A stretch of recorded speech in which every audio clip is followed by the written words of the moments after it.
अस्सलाम वालेकुम, this is Umaina Basit from ocean of knowledge. तो आज हम कर रहे हैं मैथ 10 का यूनिट नंबर 3। ये जो चैप्टर है इसका नाम है वेरिएशंस, क्योंकि जो वैल्यूज़ हैं वेरी हो रही हैं, तब्दील हो रही हैं, इसलिए इस चैप्टर का नाम वेरिएशंस है। तो आज हम स्टार्ट कर रहे हैं एक्सरसाइज 3.1 का क्वेश्चन नंबर 1 हम करेंगे।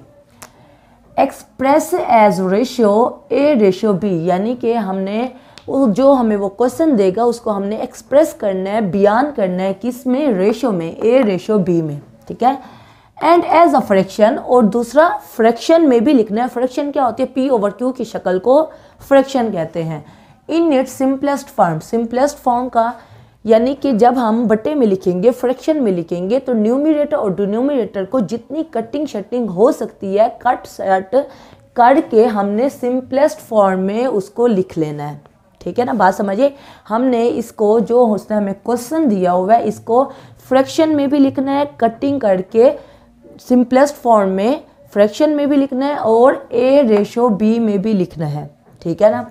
अब उसने हमें क्वेश्चन नंबर 1 का 4th पार्ट दिया है 27 मिनट डॉट, यानी डॉट मल्टीप्लाई हो रहा है 30 सेकेंड, और साथ कोमे में दिया हुआ है 1 आवर, ठीक है।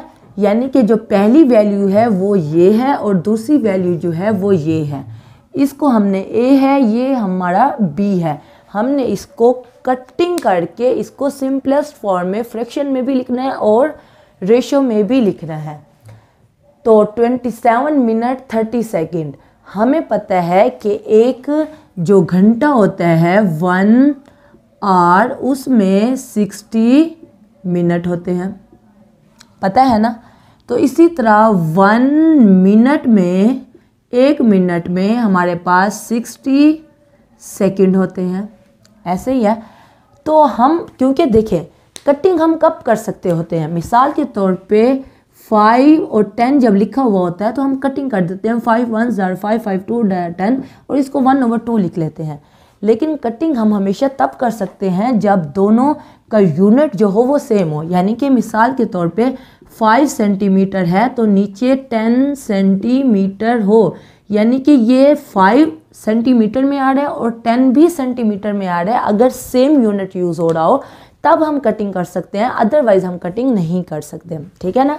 इसी तरह अगर 60 सेकंड दिया हुआ हो तो 5 सेकंड में आंसर हो, यानी कि सेकंड 5 जो है वो भी सेकंड में हो, तो तब हम कटिंग कर सकते हैं। ऐसा नहीं हो सकता कि 30 मिनट हो और 60 सेकंड हो, हम कहें कि अब कटिंग करें 60 को 30 पे, नहीं कर सकते। क्यों? क्योंकि जो ऊपर न्यूमरेटर है वो मिनट्स में है, जो डिनोमिनेटर में है वो सेकंड्स में है, ठीक है ना।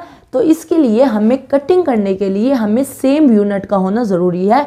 यानी कि अगर सेकंड में है तो सेकंड में ऊपर भी हो नीचे भी हो, मिनट में है तो ऊपर भी मिनट में हो नीचे भी मिनट में हो। अगर 1 आवर में है, मतलब घंटों में है, तो ऊपर भी घंटों में हो और नीचे भी घंटों में हो। बात समझ आई। अब हमारे पास 2 ए और बी दिए हुए हैं, ये 27 मिनट 30 सेकेंड दिया हुआ है और ये 1 आवर दिया हुआ है। अब हम क्या करेंगे, पहले हम इसको सेकंड्स में कन्वर्ट करते हैं। सेकंड में क्यों कन्वर्ट करेंगे, आवर में क्यों नहीं करेंगे? इसलिए कि ये 30 सेकंड है, तो 30 सेकंड को घंटे में कन्वर्ट करना बहुत मुश्किल है। कैसे करें? 30वां हिस्सा, पता नहीं कितना हिस्सा बनता है। तो हम क्या करेंगे, हम सबसे जो छोटी वैल्यू है, जो सेकंड है, वो सबसे छोटी वैल्यू है, तो हम घंटों को भी सेकंड में कन्वर्ट करेंगे और मिनट को भी सेकंड में कन्वर्ट करेंगे। क्योंकि बड़ी वैल्यू को छोटी वैल्यू में कन्वर्ट करना बहुत ही आसान है, लेकिन छोटी वैल्यू को आप बड़ी वैल्यू में कन्वर्ट नहीं कर सकते, ऐसा ही है ना। तो अब हमें पता है कि 1 आवर जो है, 1 आवर का मतलब है 60 मिनट। अगर हम सेकंड में करना चाहें तो इसका मतलब है 60 मल्टीप्लाई बाय 60, ये 60 मिनट वाला, ये 60 सेकंड वाला। तो अगर 60 को 60 से मल्टीप्लाई करो तो वो हमारे क्या आ जाएंगे, आंसर सेकंड्स में आ जाएगा। तो 1 आवर बराबर है, आ जाएगा 3600, यानी 1 घंटे में 3600 सेकंड होते हैं। 1 घंटे में 60 मिनट होते हैं और हर मिनट में 60 सेकंड्स होते हैं, ठीक है ना। तो इसलिए 1 घंटे में 3600 सेकंड्स होते हैं, ठीक है ना। तो इसलिए हम 1 घंटे की जगह पे क्या पुट कर देंगे, हम 36 600 सेकंड करेंगे। ये हमने क्यों किया है? ताकि सारी वैल्यूज सेकंड्स में आ जाए, तब हम कटिंग कर सकें। इसी तरह 27 मिनट है। ये आप काम साइड पे कर लो, ये काम ज़रूरी नहीं है कि आप अपने दिमाग से करो, आप साइड पे कर लो। तो 27 मिनट है, 30 सेकंड है, इसको तो तब्दील करने की ज़रूरत ही नहीं है, ये वैसे ही सेकंड्स में है। अब हमने इसको कन्वर्ट करना है सेकंड्स में। 27 मिनट है, तो 27 मिनट आपको पता है हर मिनट में कितने सेकंड्स होते हैं? 60 सेकंड होते हैं। तो 27 को आप मल्टीप्लाई करोगे 60 से। जब आप मल्टीप्लाई करोगे तो ये जो आंसर बनेगा 1620। ठीक है, आप मल्टीप्लाई करके देख लो। अब 27 मिनट को जब हमने सेकंड में कन्वर्ट किया तो वो बन गया 1620 सेकंड। और पहले से ये डॉट नहीं है, ये मल्टीप्लाई है। ये मल्टीप्लाई नहीं है,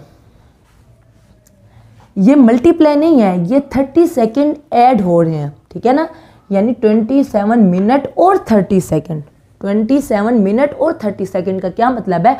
अगर आप 27 मिनट को सेकंड्स में कन्वर्ट करो, जो कि बना है 1620, तो 1620 में आप 30 सेकंड को ऐड करोगे। ठीक है ना, 1620 को जब 30 में ऐड करोगे तो वो बन जाएगा 1650। तो कोमे की जगह पे मैंने क्या कर दिया? रेशो कर दिया, क्योंकि उसने कहा आप रेशो में करो और फ्रैक्शन में करो। तो रेशो में आपको पता है रेशो लगा हो या फ्रैक्शन हो, यानी कि बटा हो, बात सेम ही है। अगर 1650/3600 लिखूँ तब भी बात ठीक है, अगर रेशो दरमियान में लगाऊँ तब भी बात ठीक है, क्योंकि रेशो का मतलब भी कटिंग ही है, यही बटा ही है। ठीक है ना, अब हम कटिंग कर रहे हैं, यहाँ भी सेकंड में आ गया, ये पूरी वैल्यू भी सेकंड में बन गई, ये वैल्यू भी सेकंड में बन गई। 0 को हमने 0 से काट दिया। अब 165, अगर आप सेकंड लिखना चाहो तो लिख लो, अगर नहीं लिखते तब भी ठीक है, हमें पता है कि दोनों सेकंड्स में है।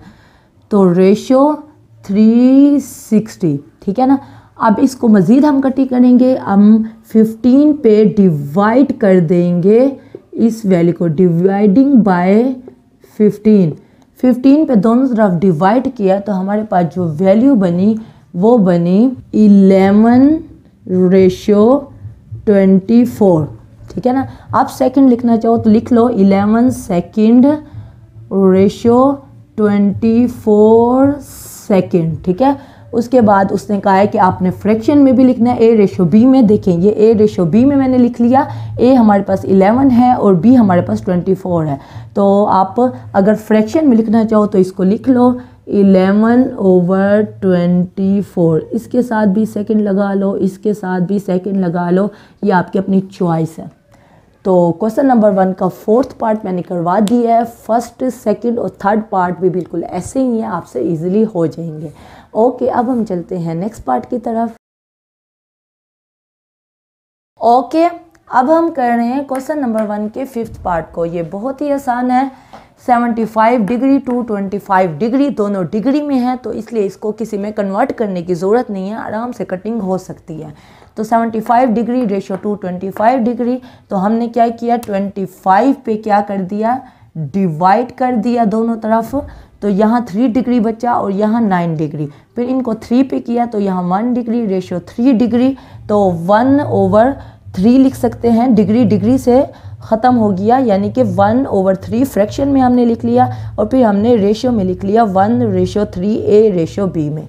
ये बहुत ही आसान क्वेश्चन है, जस्ट आपके स्मार्ट सिलेबस में शामिल है, तो मैंने आपको करवा दिया। उसके बाद क्वेश्चन नंबर 4 देखें।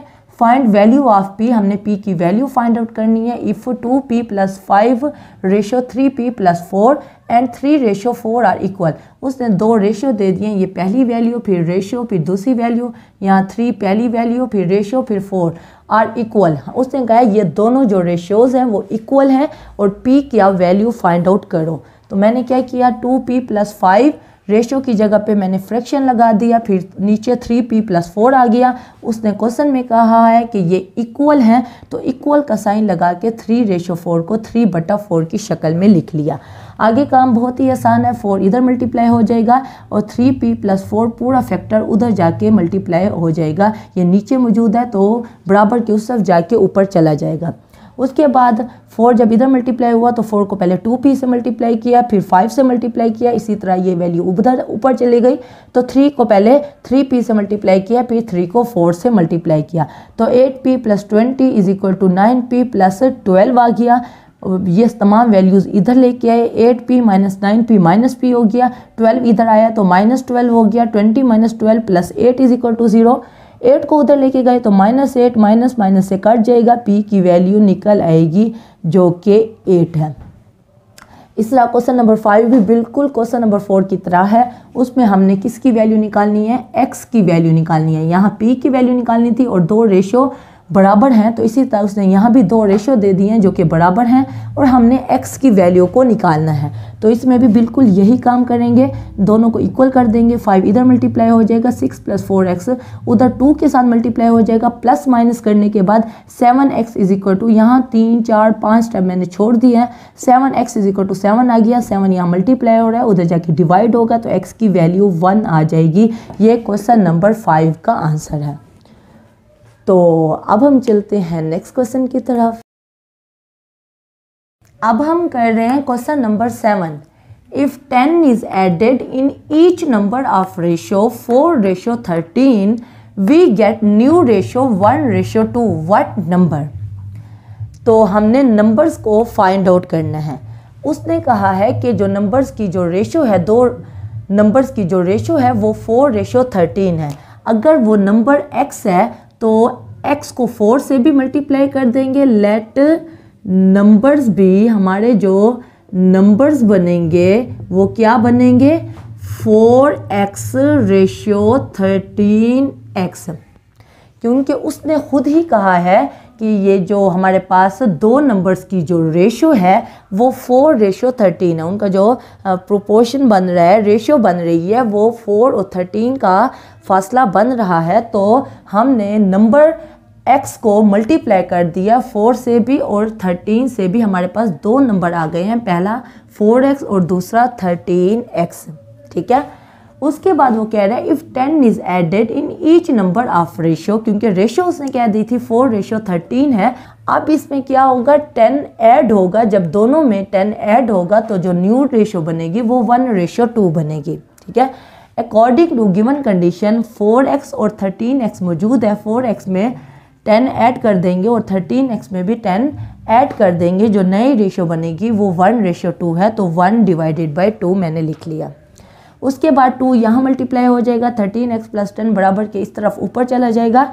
उसके बाद हमने जस्ट मल्टीप्लाई करना है। 2 को 4x से करेंगे, 2 को 10 से करेंगे, 1 को 13x से करेंगे, 1 को 10 से करेंगे। प्लस माइनस के बाद -5x, 2-3 स्टेप्स के बाद -5x = -10 आ जाएगा। -5 यहाँ जाके डिवाइड हो जाएगा, x की वैल्यू आ जाएगी 2। अब हमारे पास जो नंबर थे वो 4x और 13x थे, क्योंकि दो नंबर्स की जो रेशो थी वो 4 और 13 थी, तो इसलिए हमने x को मल्टीप्लाई किया था 4 से भी और 13 से भी। x की वैल्यू हमारे पास निकल चुकी है 2। तो नंबर्स क्या बनेंगे, पहला नंबर जो है वो 4x है, 4 वैसे ही है, x की जगह पे हमने 2 पुट कर दिया, 4 को 2 से मल्टीप्लाई कर दिया, पहला नंबर 8 बन गया।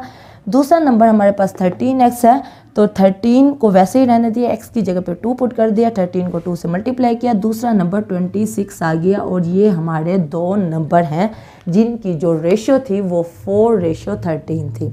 ठीक है, ओके। अब हम कर रहे हैं क्वेश्चन नंबर 9। इसमें उसने a/b की वैल्यू दे दी है 7:6। फिर उसने क्या, ये वैल्यू जो है, ये रेशो जो है वो आप निकालो। ठीक है, a/b को हम लिख सकते हैं a/b = 7/6।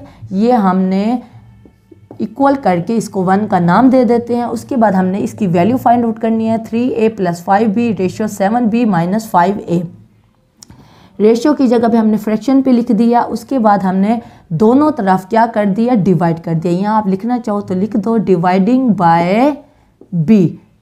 हमने ऊपर और नीचे b से डिवाइड कर दिया। यहाँ पे b पे डिवाइड किया तो a/b आ गया, यहाँ b पे डिवाइड कर दिया, नीचे भी 7b के साथ अलग b लिख दिया, 5a के साथ अलग से b लिख दिया।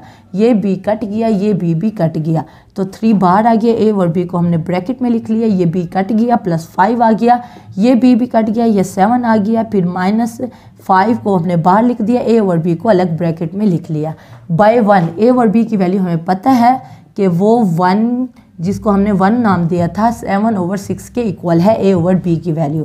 तो a/b की जगह पे 7/6 लगा दिया प्लस 5, 7 माइनस 5, a/b की जगह पे 7/6 पुट कर दिया। उसके बाद हमने क्या किया, ऊपर अलग से एलसीएम ले लिया, यानी कि 6 और 6 को 6 पे डिवाइड करेंगे तो 1 आएगा। 3 7 से मल्टीप्लाई किया तो 21 आ गया, फिर बीच में प्लस है तो प्लस आ जाएगा।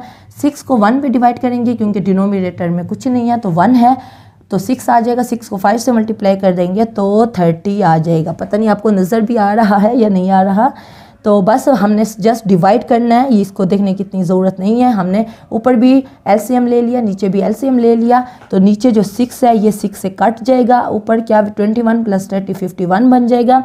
42 माइनस 35 7 बन जाएगा। 51 डिवाइडेड बाय 7, इसको हमने रेशियो की शक्ल में लिख दिया 51 डिवाइडेड बाय 7, और ये हमारा आंसर है क्वेश्चन नंबर 9 का। तो एक्सरसाइज 3.1 कंप्लीट हो गई है। बाकी जो सारे क्वेश्चन हैं वो इस जैसे ही हैं, आपसे इजीली हो जाएंगे। अगर कोई बात समझ ना आई हो, कोई कन्फ्यूजन हो, कोई मसला हो तो आप नीचे कमेंट में पूछना, मैं इंशाल्लाह नेक्स्ट क्लास में या कमेंट बॉक्स में उसका डेफिनेटली जवाब दे दूँगी। और अगर आप मेरे चैनल पे नए हैं तो प्लीज़ मेरे चैनल को ज़रूर सब्सक्राइब करें, और अगर आपको मेरी वीडियो थोड़ी सी भी इंफॉर्मेटिव लगी है तो मेरी वीडियो को ज़रूर लाइक करें। तो फिर मिलेंगे नए लेक्चर के साथ। अल्लाह हाफिज़।